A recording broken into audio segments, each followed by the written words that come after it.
वो नौजवान बादशाह को कहता है, आपको परेशान होने की जरूरत नहीं है। इस तरह वो बादशाह का इलाज शुरू कर देता है। बादशाह अब खुश हो चुका था कि किसी ने तो मुझसे अहेद किया कि वो मेरा इलाज करेगा, हालांकि मेरी बीमारी लोगों की समझ से बाहर है। जब उस नौजवान ने बादशाह का मुआयना किया तो एकदम से उसके चेहरे पर परेशानी के तासुरात दिखाई देने लगे, जिसे देखकर बादशाह भी परेशान हो गया और कहने लगा, क्या हुआ, इस तरह परेशान क्यों हो गए हो? तुम कुछ कहने से पहले ये याद रखना कि तुम्हें मेरा इलाज करने पर क्या इनाम मिलेगा, और अगर तुम इलाज नहीं करोगे तो अंजाम भी सुन लो। वो नौजवान कहने लगा, मैं सब कुछ जानता हूँ, लेकिन मैं आपको धोखे में नहीं रख सकता। ये सुनकर बादशाह के रोंगटे खड़े हो गए। वो एकदम से बोल उठा, तुम कहना क्या चाहते हो? नौजवान कहने लगा, मुझे माफ कीजिए हुजूर, लेकिन ये एक हकीकत है जो आपको मैं बताने जा रहा हूँ, क्योंकि आपकी बीमारी इतनी ज्यादा खतरनाक हो चुकी है कि आप बहुत जल्द मरने वाले हैं। यकीनन आप 30 दिन के अंदर अंदर मर जाएंगे। ये बात सुनते ही बादशाह के तो जैसे पसीने छूट गए, हाथ कांपने लगे, जिस्म गुस्से से लाल हो गया। ये तुम क्या कह रहे हो? होश करो, तुम्हारे सामने बादशाह खड़ा है और तुम उसे मरने की बात कर रहे हो। बादशाह सलामत, मैंने आज तक जिसका भी इलाज किया वो सही हो गया, और जिस बीमारी को मैंने समझ लिया उसे पहले ही बता देता हूँ कि तुम ठीक हो सकते हो या नहीं। तो लिहाजा भला मैं आपसे झूठ क्यों बोलूंगा? मुझे क्या जरूरत है आपसे झूठ बोलने की? इसीलिए तो आप खुद देखिए, कोई ऐसा हकीम आया ही नहीं जो आपका इलाज कर सके। दरअसल उनको आपकी बीमारी की समझ नहीं होती। आपकी बीमारी बहुत जानलेवा है और आप 40 या 30 दिन के अंदर मर जाएंगे। लेकिन एक बात याद रखिएगा, आपने मेरा सर कलम नहीं करना। मरते हुए मुझे मारना आपको अच्छा लगेगा? आप मुझे कैद में डाल दीजिए, यही मेरी सजा होगी। बादशाह कहने लगा, ठीक है। उसकी आंखों से आंसू बह रहे थे। अपनी मौत की खबर सुनकर वो हर चीज भूल चुका था। पूरे महल में दुख का आलम छा गया, हर कोई परेशान हो गया। बादशाह की मौत की खबर सुनते ही लोग रोने लगे। बादशाह को एक बड़ा सदमा पहुंचा। उसने हुक्म दिया कि इस हकीम को कैद में डाल दिया जाए और उसकी जान बख्श दी जाए, क्योंकि उसका सर कलम नहीं करना। इस तरह वो हकीम को कैद में डाल देता है। अब दिन ब दिन बादशाह मौत के खौफ में आकर बहुत परेशान रहने लगा था। उसने खाना पीना छोड़ दिया था। वो पूरा दिन रोता रहता। उसे दुनिया की खबर खत्म हो चुकी थी। वो सिर्फ अपनी ही कशमकश में रह गया था। जाहिरी बात है, अगर इंसान को पता चल जाए कि उसने इतने दिनों में मर जाना है तो उसे कोई चीज अच्छी नहीं लगती। ऐसे ही उसके साथ हुआ। बादशाह की हालत दिन ब दिन बिगड़ती जा रही थी। उसे कोई चीज अच्छी नहीं लगती थी। महल में दुख ही दुख था। आखिर 15 दिन गुजर चुके थे। बादशाह ने बिल्कुल खाना पीना छोड़ दिया था। वो अब भूखा रहता, पूरा दिन तन्हा रहता, कमरे में रोता रहता। जैसे जैसे दिन करीब आते जा रहे थे उसका खौफ बढ़ता जा रहा था। आखिरकार 30 दिन मुकम्मल हो चुके थे, लेकिन बादशाह अभी तक जिंदा था। लोगों ने पूरी तैयारी कर ली थी कि 1-2 दिन के बाद ही बादशाह मर जाएगा, क्योंकि हकीम ने ऐसा ही कहा था। आखिरकार गुजरते गुजरते 40 दिन पूरे हो चुके थे, लेकिन अभी तक बादशाह को कुछ नहीं हुआ। एकदम से बादशाह हैरान था कि आज तो 40 दिन से ऊपर हो चुके हैं, लेकिन अभी तक मुझे कुछ नहीं हुआ। उसका खौफ बढ़ गया कि अब हो ना हो, एक दिन ही बाकी है, यकीनन मैं अगले दिन मर जाऊंगा। रोने लगा। रोते रोते उसने सिपाहियों को हुक्म दिया, जाओ उस हकीम के पास ले। सिपाही गए और सीधा उस हकीम को लेकर बादशाह के पास आए। बादशाह के पास आते ही हकीम उनके कदमों में बैठ गया और कहने लगा, क्या हुआ, आप इस तरह समझदार क्यों हैं? बादशाह कहने लगा, मैं तुम्हें माफ करता हूँ, क्या फायदा, तुमने वो हकीकत मेरे सामने लाई है जिससे मैं बेखबर था। मुझे अब पूरा यकीन हो गया है कि मैं मरने वाला हूँ, इसीलिए अब मैं तुम्हें आजाद करता हूँ। बादशाह की हालत अब पहले से ज्यादा बदल चुकी थी। जमीन आसमान का फर्क आ चुका था। जहां वो इतना मोटा हटा कट्टा था, अब वो पतला दुबला एक सूखी लकड़ी के जैसा लगता था। हकीम देखकर हंसने लगा, हंस हंस के झूमने लगा। ये देखकर बादशाह गुस्से से लाल हो गया। तुम्हें शर्म नहीं आ रही? तुम मेरी मौत की कब्र पर खुश हो रहे हो? तुम्हें क्या मिल रहा है इस खुशी से? अरे बादशाह सलामत, मुझे आपकी हालत देखकर हंसी आ रही है कि आप इतनी जल्दी ठीक हो जाएंगे। लाइए मेरा इनाम। लेकिन बादशाह को समझ नहीं आ रही थी कि ये क्या हो रहा है।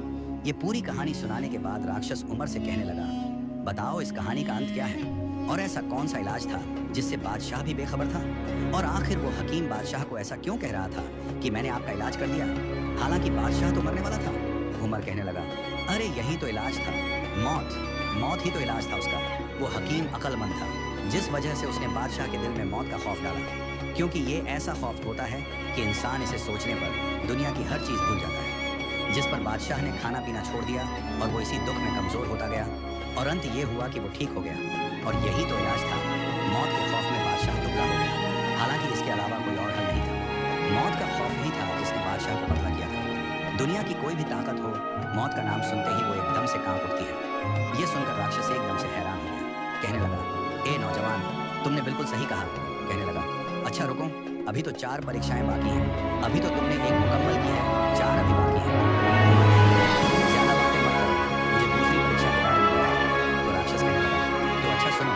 दूर एक राज में एक बादशाह हुकूमत करता था, जिसकी एक ही खूबसूरत राजकुमारी थी, जिसका नाम राजकुमारी फिरदौस था, जो कि बहुत ही ज्यादा खूबसूरत और नाजुक थी। राजकुमारी जवान हो चुकी थी। अब बादशाह की तमन्ना थी कि किसी खूबसूरत शहजादे से उसकी शादी कर दी जाए। लेकिन एक बात यह थी कि राजकुमारी फिरदौस किसी से शादी करने पर आमादा नहीं थी। बादशाह उसके लिए आए दिन एक न एक शहजादा लेकर आता ताकि वो उसे पसंद करे, लेकिन राजकुमारी फिरदौस इनकार कर देती। आए दिन वो कोई ना कोई बहाना बना देती। इसकी नाक लंबी है, इसका रंग काला है, ये पतला है, ये मोटा है, ये बोलता ज्यादा है, ये सुस्त है, वगैरह वगैरह। बादशाह भी उसके बहानों से तंग आ चुका था। अरे बेटी, ये कैसी बातें करती हो? एक ना एक दिन तो तुम्हें शादी करनी ही है, तो फिर ये बहाना किस लिए कर रही हो?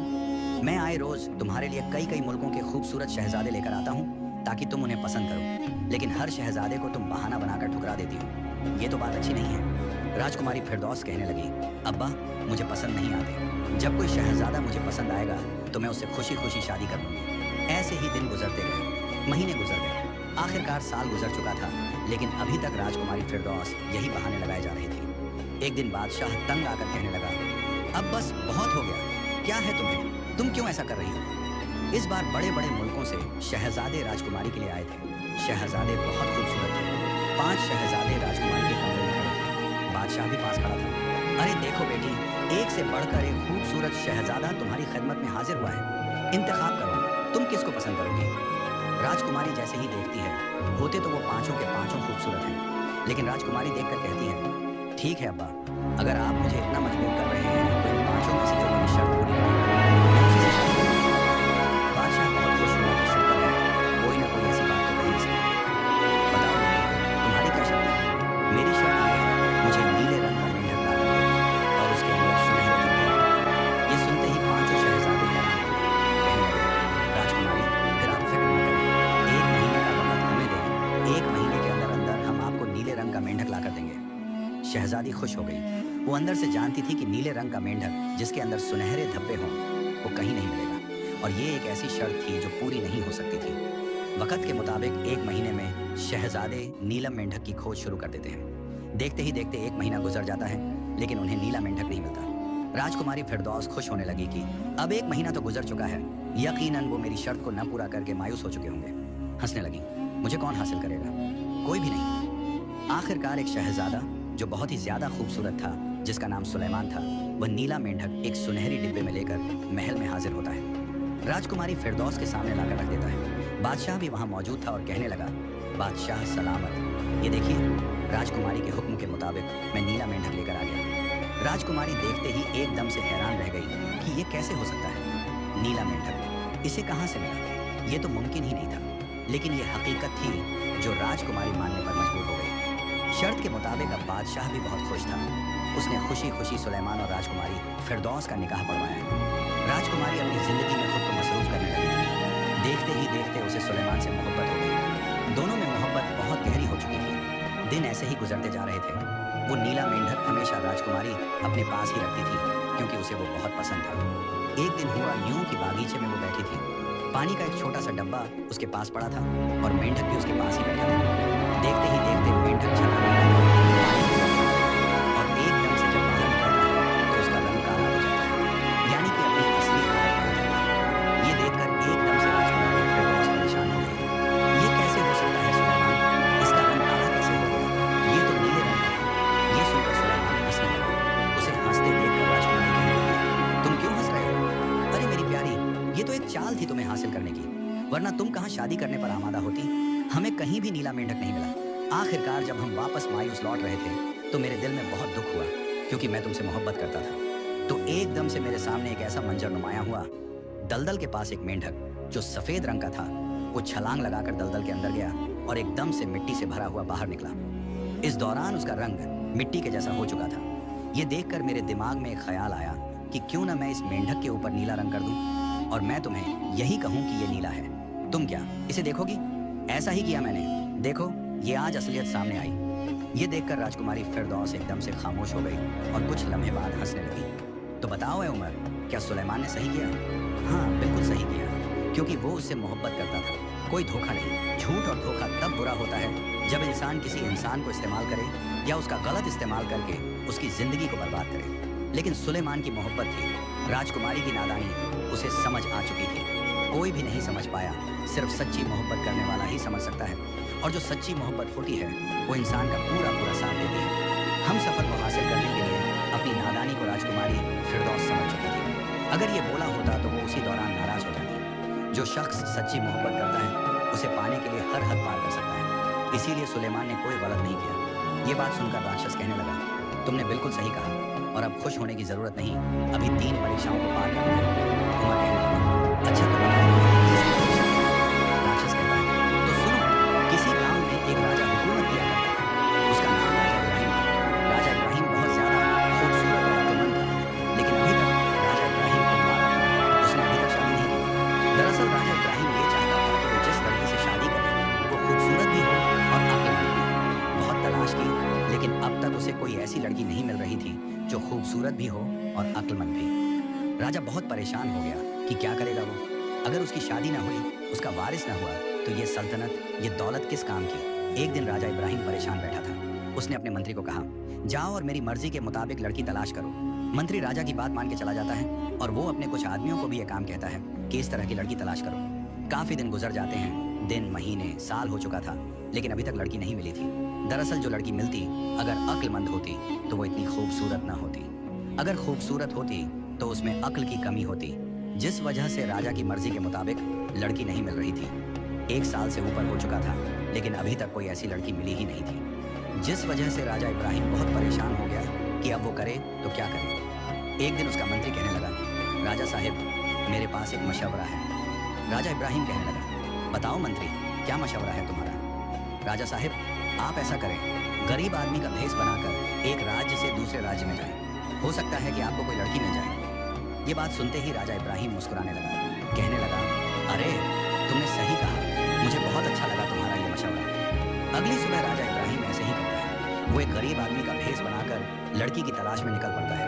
चलते चलते वो अपने गांव से बाहर आ जाता है। गांव के कच्चे रास्ते से वो चलता हुआ जा रहा था कि अचानक एक किसान भी उसके पास से गुजरा। किसान को देखकर राजा कहने लगा, कहाँ जा रहे हो?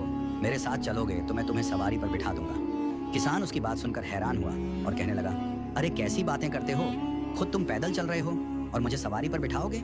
इस बात पर राजा खामोश हो जाता है, लेकिन किसान राजा के साथ सफर शुरू करता है। चलते चलते वो दोनों गेहूं के खेत के पास पहुंचे, जहां गेहूं की फसल अभी कच्ची थी। फसल को देखकर राजा इब्राहिम कहने लगा, क्या पता ये फसल कट चुकी हो। ये सुनते ही वो किसान बोल उठा, कहने लगा, कैसी बातें करते हो, लगता है तुम्हारी आंखें नहीं है, अंधे हो गए हो तुम। फसल अभी खेत में ही है और तुम कहते हो क्या पता ये फसल कट चुकी हो। अजीब ही इंसान हो तुम। इस बात पर भी राजा इब्राहिम कुछ नहीं कहता। इसी तरह दोनों अपना सफर जारी रखते हैं। रास्ते में उन्हें एक जनाजा नजर आता है। एक मैयत को लोग लेकर आ रहे थे कब्रिस्तान में दफनाने के लिए। जनाजे को देखकर राजा कहता है, क्या पता ये इंसान जिंदा हो या मर चुका हो। ये सुनते ही किसान कहने लगा, तुम कैसी बातें करते हो यार, भला ये जिंदा कैसे हो सकता है? भला किसी जिंदा इंसान को भी कोई कब्रिस्तान ले जाता है? लगता है तुम पागल हो चुके हो, मुझे तो तुम्हारी कोई समझ नहीं आ रही। इस बात पर भी राजा कुछ नहीं कहता। दोनों चलते चलते एक गांव में जा पहुंचते हैं। शाम हो चुकी थी। किसान कहने लगा, लो भैया, मेरा तो गांव आ गया, तुम्हारा सफर कहाँ खत्म होना है? राजा इब्राहिम कहने लगा, मेरा सफर अभी बहुत लंबा है, लगता है रात मुझे यहीं गुजारनी होगी, सुबह होते ही मैं निकल जाऊंगा। वैसे भी मुझे भूख भी बहुत लगी है। क्या तुम्हारे गांव में कोई सराय है जहां मैं रात गुजार सकूं? राजा की बात सुनकर वो देहाती सोच में पड़ जाता है। अरे ये बेचारा न जाने कहां से आया है और कितनी दूर जाना है, इसके पास पैसे भी हैं या नहीं? वैसे भी इस छोटे से गांव में सराय तो है ही नहीं, क्यों ना मैं इसे अपने घर ही रुकने दूं। खाना खाकर ये सो जाएगा तो सुबह जल्दी ही निकल जाएगा। वैसे भी देहाती बड़े मेहमान नवाज होते हैं। अरे अरे भैया, तुम कहाँ जाओगे इस रात को? वैसे भी इधर सराय नहीं है, तो मैं ऐसा करो कि मेरे घर रुक जाओ, खाना खाकर सो जाना और सुबह होते ही सफर शुरू कर देना। ये सुनते ही राजा रहीम बहुत खुश हुआ, कहने लगा, अल्लाह भला करे तुम्हारा, सदा खुश रहो। तुम्हारे घर में कितने लोग हैं? किसान कहने लगा, हमारे घर में 3 लोग हैं, मैं, मेरी पत्नी और मेरी बेटी। तुम्हारी बेटी की शादी हो गई है? नहीं, अभी उसकी शादी नहीं हुई। सोच रहा हूँ कि जैसे ही फसल काटूंगा तो उसके हाथ पीले कर दूंगा। किसान राजा इब्राहिम को लेकर